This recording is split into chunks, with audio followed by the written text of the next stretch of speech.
ہے، اگر موت ایمان پر ہوئی تو سبحان اللہ، اور ایمان پر نہ ہوئی تو پھر موت سے زیادہ دردناک قبر کے حالات ہیں، موت سے زیادہ خطرناک پھر میدان محشر اور پھر جہنم کا عذاب۔ آپ کو پتا ہے اللہ نے کسی کو گارنٹی نہیں دی کہ تیرا خاتمہ میں ایمان پر کروں گا۔ اگر اللہ چاہے تو نبی کی بیوی، کیسا نبی، اولو العزم نبی، 1000 سال تک لوگوں کو اللہ کی طرف بلانے والا نبی نوح علیہ السلام، ان کی بیوی کافر مرتی ہے کفر پر، نوح علیہ السلام کا بیٹا کفر پر مرتا ہے، اور فرعون جیسے بدترین کافر کی بیوی ایمان پر مرتی ہے۔ یہ اللہ کی حکمت ہے، اللہ تبارک و تعالیٰ کی تدبیر ہے، اس تدبیر کا کوئی مقابلہ نہیں کر سکتا۔ آپ غور کریں، چہرے پہ داڑیاں سجا کر، سر پہ ٹوپیاں رکھ کر اگر آپ نمازی بھی بن جائیں تو آپ کو اس بات سے بے فکر نہیں ہونا چاہیے کہ میرا خاتمہ ایمان پر ہی ہوگا، یہ گارنٹی نہیں ہے، پتہ نہیں ایمان پر ہوگا یا نہیں۔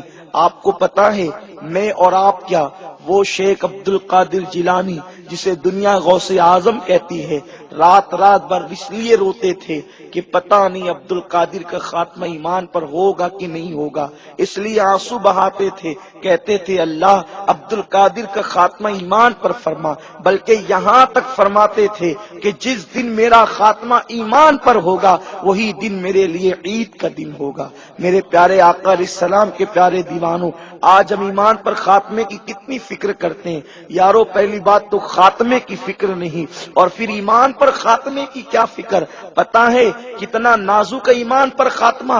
اللہ اکبر، سیدی اعلیٰ حضرت فتاوی رضویہ شریف میں فرماتے ہیں کہ جو لوگ رکوع کرتے وقت اپنی پیٹھ کو سیدھا نہیں کرتے، مجھے ڈر ہے کہ جب وہ مریں گے تو کافر ہو کر کے مریں گے۔ ابھی میں نماز کی بات نہیں کرتا، نماز چھوڑنے والوں کی بات نہیں کرتا، بات ان کی کرتا ہوں کہ جو رکوع کو صحیح طور پر ادا نہیں کرتے، ڈر ہے کہ مریں گے تو کفر پر مریں گے۔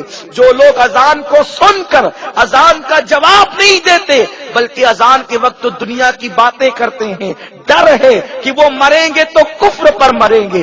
جو لوگ ماں باپ کی بے ادبی کرتے ہیں، ڈر ہے مریں گے تو کفر پر مریں گے۔ جو لوگ اپنی نگاہوں کو آوارہ کرتے ہیں، ڈر ہے کہ مریں گے تو کفر پر مریں گے۔ جو نماز میں سستی کرتے ہیں، ڈر ہے کہ مریں گے تو کفر پر مریں گے۔ جو لوگ اللہ والوں کی علماء ربانی جن کی بے ادبی کرتے ہیں، مولویوں کو جو ہے ہلکا جان کر ان کا مذاق اڑاتے ہیں، ڈر ہے کہ مریں گے تو کفر پر مریں گے۔ جو لوگ سادات کی بے ادبی کرتے ہیں، توہین کرتے ہیں، خوف ہے کہ مریں گے تو جو ہے معاذ اللہ کفر پر مریں گے۔ بہت ساری علامتیں ہیں برے خاتمے کی، اللہ والوں کی بے ادبی کرنا، علماء ربانی جن کی توہین کرنا، ماں باپ کی بے ادبی کرنا، لوگوں کی حق تلفی کرنا، یہ وہ ساری وجوہات ہے جس سے برے خاتمے کا اندیشہ ہے، برا خاتمہ ہو سکتا ہے۔ میرے پیارے آقا علیہ السلام کے پیارے دیوانوں، اس لیے اچھے خاتمے کی فکر کرو، ایمان پر خاتمے کی دعا کرو۔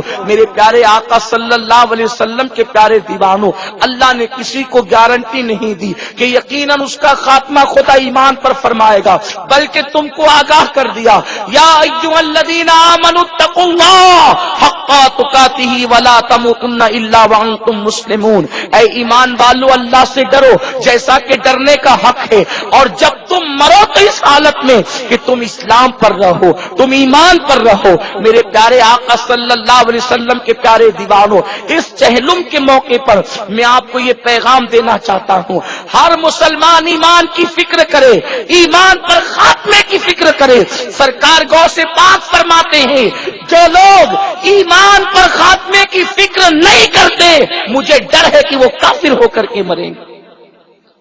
فکر کرو ایمان پر خاتمے کی، ان اعمال سے بچو جس سے سوء خاتمہ کا ڈر ہے، برے خاتمے کا ڈر ہے، اور جو چیز برے خاتمے کی طرف لے جاتی ہے وہ نماز کا ترک کرنا ہے۔